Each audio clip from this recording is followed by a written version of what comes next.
একদিন রাতে একজন মধ্যবয়সী ছেলে ডেভিড জেগে উঠে দেখে তাকে শক্ত করে একটা অপারেশন টেবিলে বেঁধে রাখা হয়েছে। তার সামনে দাঁড়িয়ে আছে ভয়ঙ্কর লোক, লিও। লিও প্রথমে ডেভিডের গলা থেকে খুলে নেয় তার সোনার চেইন, তারপর এক বাক্স থেকে বের করে লোহার বিশাল হাতুড়ি। সে ডেভিডের গলায় লাল কালি দিয়ে আঁকে একটা বড় এক্স চিহ্ন। ডেভিড প্রাণপণে ছটফট করে, কাঁদে, চিৎকার করে, কিন্তু কিছুই থামায় না লিওকে। লিও নিঃসংকোচে মাথার ওপর থেকে নামিয়ে আনে সেই ভয়াল হাতুড়ির আঘাত।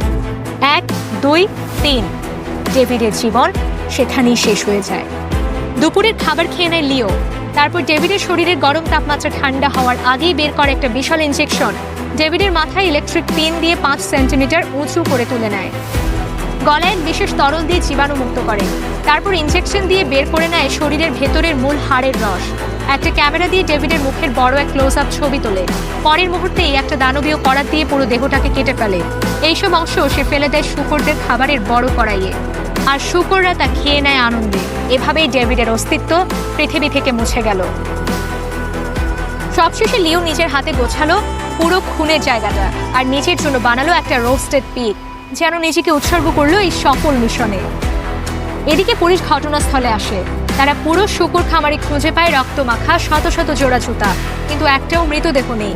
তারা বুঝে যায় যারা নিখোঁজ হয়েছে তারা সবাই বস্তির গরিব নারী আর ভবঘুরে মানুষ, তাই এতদিন এসব কেউই জানতে পারেনি। একদিন রায়ান নামের এক যুবক হঠাৎ দ্রুত গতিতে গাড়ি চালিয়ে ভেঙে ফেলে টোল বুথ। সন্দেহ হওয়ায় পুলিশ তার গাড়ির ভেতরে তল্লাশি করে পায় একগাদা ভিকটিমদের ছবি। তাই পুলিশ গুরুত্বের সঙ্গে নেয় মামলা। তারা ভাবে এইবার হয়তো বড় কোনো চক্রকে ধরা যাবে। কিন্তু রায়ান থানায় কিছুই বলে না, শুধু বলে আমার কথা শুধু পুলিশ কমিশনারকেই বলবো। কমিশনার মিস্টার রয় দ্রুত থানায় আসে। তদন্তে দেখা যায় রায়ানের কাছে যাদের ছবি পাওয়া গেছে তারা সবাই বস্তির নিখোঁজ মানুষ।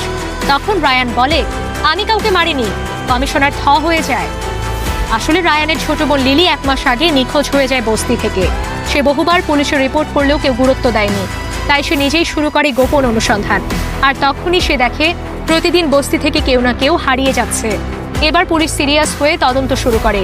তারা খুঁজে পায় যখন কেউ নিখোঁজ হয় হাসপাতাল থেকে হারিয়ে যায় অজ্ঞান করার ওষুধ। তাদের সন্দেহ হয় খুনি নিশ্চয়ই হাসপাতালেই কাজ করে। কিন্তু এর মধ্যেই লিও আবার অপহরণ করে এক মেয়েকে।